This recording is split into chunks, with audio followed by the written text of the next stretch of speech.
Hello guys, I am Vaishali Kikan from Dopamine और हम लोग डिस्कस कर रहे हैं वीएलएसआई टेक्नोलॉजी। वीएलएसआई टेक्नोलॉजी में हम डिस्कस कर रहे हैं आयन इम्प्लांटेशन और आज आयन इम्प्लांटेशन की इन डेप्थ एनालिसिस करेंगे और समझेंगे स्टॉपिंग मैकेनिज्म्स क्या क्या होते हैं। दो टाइप के स्टॉपिंग मैकेनिज्म बहुत डिटेल में डिस्कस करेंगे, electronic stopping and nuclear stopping. So ये वीडियो बहुत ही इंपॉर्टेंट है आयन इम्प्लांटेशन के एनालिसिस के लिए। इस वीडियो को बहुत ध्यान से देखना है, लास्ट तक देखना है। So let's start our discussion with the in depth analysis of ion implantation. Ion implantation से हम क्या कर रहे हैं? बेसिकली हम डोपिंग कर रहे हैं और बेसिकली जो मोस्ट कॉमनली डोपेंट्स हैं वो थे फास्फोरस, आर्सेनिक और बोरॉन। सबसे पहले इनकी कुछ प्रॉपर्टीज देख लेते हैं। फास्फोरस का सिंबल है P, इसका एटॉमिक नंबर है 15, एटॉमिक वेट है 30.93973, डिस्कवरर है Henning Brand and discovered at Germany in 1669। Origin of the name came from Greek word phosphorus जिसका मतलब होता है bringer of light, right. So इसकी डेंसिटी देख सकते हैं, मोलर वॉल्यूम देख सकते हैं, वेलोसिटी ऑफ साउंड देख सकते हैं, electrical resistivity, refractivity, reflectivity, melting point, boiling point, thermal conductivity, coefficient of linear thermal expansion आप देख सकते हैं। इसकी एप्लीकेशन है, it can be used as n type dopant in diffusion, ion implantation में यूज हो सकता है, एपिटेक्शियल ग्रोथ के लिए, पॉलीसिलिकॉन डेपोजिशन के लिए यूज किया जा सकता है, सीवीडी में यूज होता है, द फॉस्फोसिलिकेट ग्लास और बोरोफॉस्फोसिलिकेट ग्लास के फॉर्मेशन में यूज होता है, राइट। इसके मेन सोर्स है red phosphorus, PH3 and POCl3। Arsenic की बात करें तो सिंबल है AS, atomic number 33, atomic weight 74.92, discoverer no discoverer, it is known since ancient times, discovered at discovery date नहीं पता है, origin of name came from arsenikon which means yellow orpiment, right. Density of solid देख सकते हैं, molar volume, velocity of sound, electrical resistivity, refractivity, reflectivity, melting point, boiling point, thermal conductivity, coefficient of linear thermal expansion आप देख सकते हैं। Application इसकी N type dopant में use किया जाता है, डिफ्यूजन में और आयन इम्प्लांटेशन में। एपिटेक्शियल ग्रोथ के लिए, पॉलीसिलिकॉन डेपोजिशन के लिए यूज किया जा सकता है। सोर्स है आर्सेनिक और ASH3। Now coming to the boron, symbol है B, atomic number 5, atomic weight 10.811, discoverer Sir Humphrey Davy Joseph Louis Gay Lussac, discovered at England, France in 1808, and origin of name from the Arabic word burak and the Persian word burah. Right, so now the density of solid, molar volume, velocity of sound, electrical resistivity, refractivity, reflectivity, melting point, boiling point, thermal conductivity, coefficient of linear thermal expansion आप देख सकते हैं। Application है p-type dopant in diffusion and ion implantation, epitaxial growth, polysilicon depositions, dopants of chemical vapor deposition, silicate glass, borophospho-silicate glass में use किया जाता है। Source है boron B2 at 6 BF3, right? So these are the sources. Coming to the main topic of this video, which is stopping mechanism, right? So ions क्या करते हैं? जब हमारे पास high energy ions आते हैं, substrate पे कोलाइड करते हैं, substrate के अंदर penetrate करते हैं। Ions penetrate into the substrate and they collide with the lattice atom. Lattice के atoms के साथ जाकर collide करते हैं, right? So gradually because of the collision में क्या होता है? Energy lose होती है और बार बार collisions होते हैं तो they start losing their energy gradually और ultimately they stop. हमारे पास दो स्टॉपिंग मैकेनिज्म होते हैं, एक है न्यूक्लियर स्टॉपिंग, एक है इलेक्ट्रॉनिक स्टॉपिंग। दोनों के बीच में डिफरेंसेस देख लेते हैं, दोनों को इन डेप्थ एनालिसिस कर लेते हैं। न्यूक्लियर स्टॉपिंग क्या होता है? नाम से पता लग रहा है न्यूक्लियस की वजह से स्टॉपिंग। यहाँ पर क्या होता है कि जो आयंस है इनका कोलिजन होता है न्यूक्लियस के साथ, they are colliding with the nuclei of the lattice atom. Lattice atom के न्यूक्लियाई के साथ जाकर आयन कोलाइड करते हैं और न्यूक्लियस क्योंकि बहुत हैवी है, बहुत मास बहुत ज्यादा रहता है, डेंसिटी बहुत ज्यादा रहती है इसकी, तो जैसे ही आयन आकर न्यूक्लियस के साथ कोलाइड करता है इसमें सिग्निफिकेंट स्कैटरिंग हो जाती है। स्कैटरिंग इज सिग्निफिकेंट और इससे क्रिस्टल स्ट्रक्चर डैमेज कॉज होता है।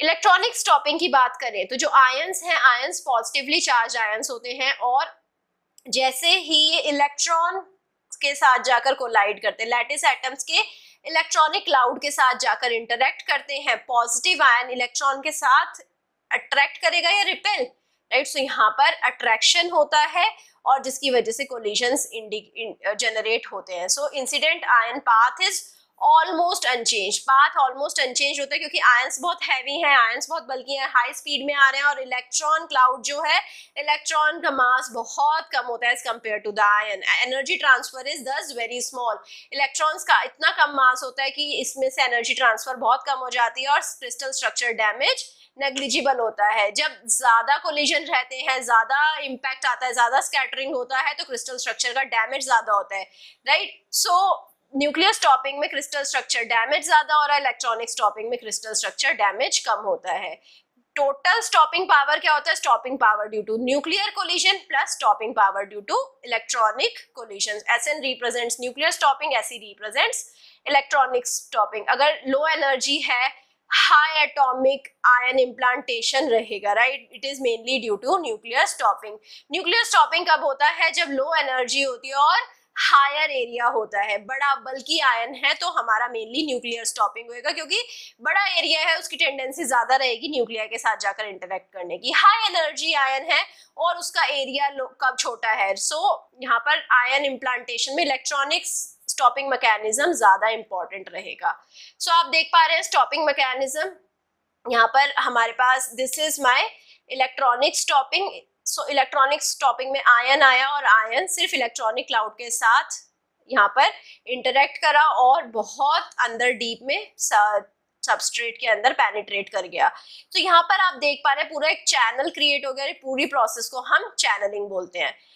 यहाँ पर आप देख पा रहे हैं कि रैंडम कोलिजन्स हुए, both nuclear and electronic stopping are there. So यहाँ पर गया, न्यूक्लियस के साथ थोड़ा इंटरेक्ट करा, इलेक्ट्रॉनिक के साथ थोड़ा इंटरेक्ट करा, फिर यहाँ चैनलिंग हुआ, फिर थोड़ा न्यूक्लियस के साथ इंटरेक्ट करा, फिर न्यूक्लियस के साथ, तो रैंडम कोलिजन्स है। It is Sn plus Se। ये क्या था? सिर्फ Se। और सिर्फ Sn की बात करें, न्यूक्लियर कोलिजन की बात करें, तो सिर्फ न्यूक्लियस के साथ कोलिजन करेगा और बैक स्कैटरिंग हो जाएगा, तो ion can move out of the substrate also.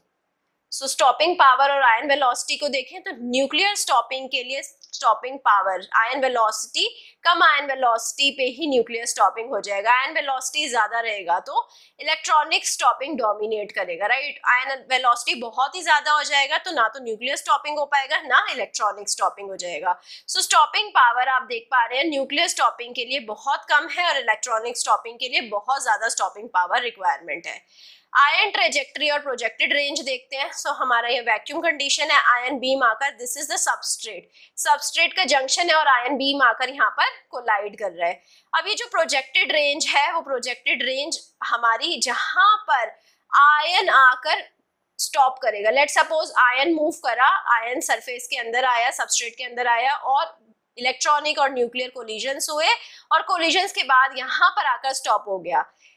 Substrate के सरफेस से एंड तक, जहां तक हमारा आयन स्टॉप हुआ है, वहां तक का distance, vertical distance is the projected range, right. So projected range is the point where ion is stopping to the surface, right. So ion की ट्रेजेक्ट्री क्या है? आयन की trajectory actual path followed by the ions with the collision, right. So जो projected range रहेगा ये straight line रहेगी हमेशा, ion trajectory जो भी एक्चुअल पाथ आयन ने फॉलो करा है।